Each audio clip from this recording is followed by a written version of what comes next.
Seção 3. Da Administração. Artigo 1010. Quando por lei ou pelo contrato social, competir aos sócios decidir sobre os negócios da sociedade, as deliberações serão tomadas por maioria de votos, contados segundo o valor das cotas de cada um. Parágrafo 1º. Para a formação da maioria absoluta, são necessários votos correspondentes a mais de metade do capital. Parágrafo 2º. Prevalece a decisão sufragada por maior número de sócios no caso de empate, e se este persistir, decidirá o juiz. Parágrafo 3º. Responde por perdas e danos o sócio que, tendo em alguma operação interesse contrário ao da sociedade, participar da deliberação que a aprove graças a seu voto. Artigo 1011. O administrador da sociedade deverá ter, no exercício de suas funções, o cuidado e a diligência que todo homem ativo e probo costuma empregar na administração de seus próprios negócios. Parágrafo 1º. Não podem ser administradores, além das pessoas impedidas por lei especial, os condenados à pena que vede, ainda que temporariamente, o acesso a cargos públicos, ou por crime falimentar, de prevaricação, peita ou suborno, concussão, peculato, ou contra a economia popular, contra o sistema financeiro nacional, contra as normas de defesa da concorrência, contra as relações de consumo, a fé pública ou a propriedade, enquanto perdurarem os efeitos da condenação. Parágrafo 2º. Aplicam-se à atividade dos administradores, no que couber, as disposições concernentes ao mandato. Artigo 1012. O administrador, nomeado por instrumento em separado, deve averbá-lo à margem da inscrição da sociedade, e pelos atos que praticar, antes de requerer a averbação, responde pessoal e solidariamente com a sociedade. Artigo 1013. A administração da sociedade, nada dispondo o contrato social, compete separadamente a cada um dos sócios. Parágrafo 1º. Se a administração competir separadamente a vários administradores, cada um pode impugnar operação pretendida por outro, cabendo a decisão aos sócios por maioria de votos. Parágrafo 2º.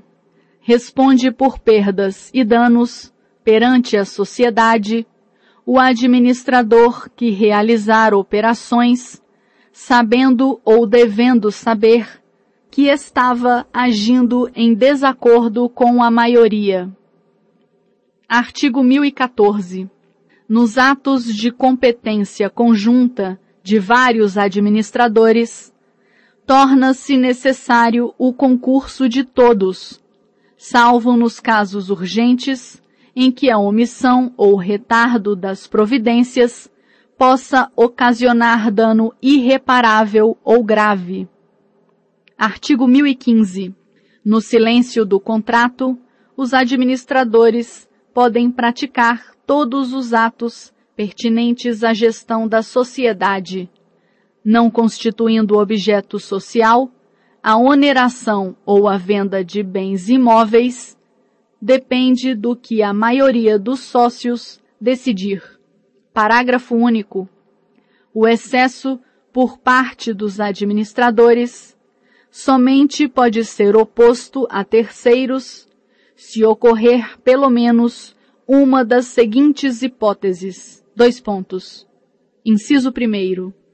se a limitação de poderes estiver inscrita ou averbada no registro próprio da sociedade. Inciso 2º. Provando-se que era conhecida do terceiro. Inciso 3º. Tratando-se de operação evidentemente estranha aos negócios da sociedade. Artigo 1016. Os administradores respondem solidariamente perante a sociedade e os terceiros prejudicados por culpa no desempenho de suas funções. Artigo 1017. O administrador que, sem consentimento escrito dos sócios, aplicar créditos ou bens sociais em proveito próprio ou de terceiros, terá de restituí-los à sociedade ou pagar o equivalente com todos os lucros resultantes, e se houver prejuízo, por ele também responderá. Parágrafo único. Fica sujeito às sanções o administrador que, tendo em qualquer operação interesse contrário ao da sociedade, tome parte na correspondente deliberação. Artigo 1018. Ao administrador é vedado fazer-se substituir no exercício de suas funções, sendo-lhe facultado, nos limites de seus poderes, constituir mandatários da sociedade, especificados no instrumento, os atos e operações que poderão praticar. Artigo 1019. São irrevogáveis os poderes do sócio investido na administração por cláusula expressa do contrato social, salvo justa causa, reconhecida judicialmente, a pedido de qualquer dos sócios. Parágrafo único. São revogáveis, a qualquer tempo, os poderes conferidos a sócio por ato separado ou a quem não seja sócio. Artigo 1020. Os administradores são obrigados a prestar aos sócios contas justificadas de sua administração e apresentar-lhes o inventário anualmente, bem como o balanço patrimonial e o de resultado econômico. Artigo 1021. Salvo estipulação que determine época própria, o sócio pode, a qualquer tempo, examinar os livros e documentos e o estado da caixa e da carteira da sociedade. Seção 4. Das relações com terceiros. Artigo 1022. A sociedade adquire direitos, assume obrigações e procede judicialmente por meio de administradores com poderes especiais, ou não os havendo, por intermédio de qualquer administrador. Artigo 1023. Se os bens da sociedade não lhe cobrirem as dívidas, respondem os sócios pelo saldo, na proporção em que participem das perdas sociais, salvo cláusula de responsabilidade solidária. Artigo 1024. Os bens particulares dos sócios não podem ser executados por dívidas da sociedade, senão depois de executados os bens sociais. Artigo 1025. O sócio, admitido em sociedade já constituída, não se exime das dívidas sociais anteriores à admissão. Artigo 1026.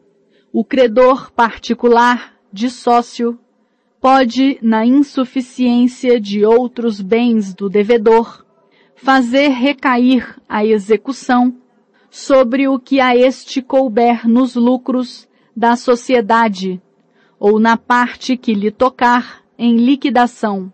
Parágrafo único. Se a sociedade não estiver dissolvida, pode o credor requerer a liquidação da cota do devedor, cujo valor, apurado na forma do artigo 1031, será depositado em dinheiro no juízo da execução até 90 dias após aquela liquidação. Artigo 1027. Os herdeiros do cônjuge de sócio ou o cônjuge do que se separou judicialmente não podem exigir desde logo a parte que lhes couber na cota social, mas concorrer à divisão periódica dos lucros, até que se liquide a sociedade. Seção 5. Da resolução da sociedade em relação a um sócio. Artigo 1028. No caso de morte de sócio, liquidar-se-á sua cota, salvo, inciso 1º, se o contrato dispuser diferentemente, inciso 2º, se os sócios remanescentes optarem pela dissolução da sociedade, inciso 3º, se por acordo com os herdeiros, regular-se a substituição do sócio falecido. Artigo 1029. Além dos casos previstos na lei ou no contrato, qualquer sócio pode retirar-se da sociedade, se de prazo indeterminado, mediante notificação aos demais sócios com antecedência mínima de 60 dias, se de prazo determinado, provando judicialmente justa causa. Parágrafo único. Nos 30 dias subsequentes à notificação, podem os demais sócios optar pela dissolução da sociedade. Artigo 1030. Ressalvado o disposto no artigo 1004 e seu parágrafo único, pode o sócio ser excluído judicialmente mediante iniciativa da maioria dos demais sócios, por falta grave no cumprimento de suas obrigações ou ainda por incapacidade superveniente. Parágrafo único. Será de pleno direito excluído da sociedade o sócio declarado falido ou aquele cuja cota tenha sido liquidada nos termos do parágrafo único do artigo 1026. Artigo 1031. Nos casos em que a sociedade se resolver em relação a um sócio, o valor da sua cota, considerada pelo montante efetivamente realizado, liquidar-se-á, salvo disposição contratual em contrário, com base na situação patrimonial da sociedade, a data da resolução, verificada em balanço especialmente levantado. Parágrafo 1º. O capital social sofrerá a correspondente redução, salvo se os demais sócios suprirem o valor da cota. Parágrafo 2º.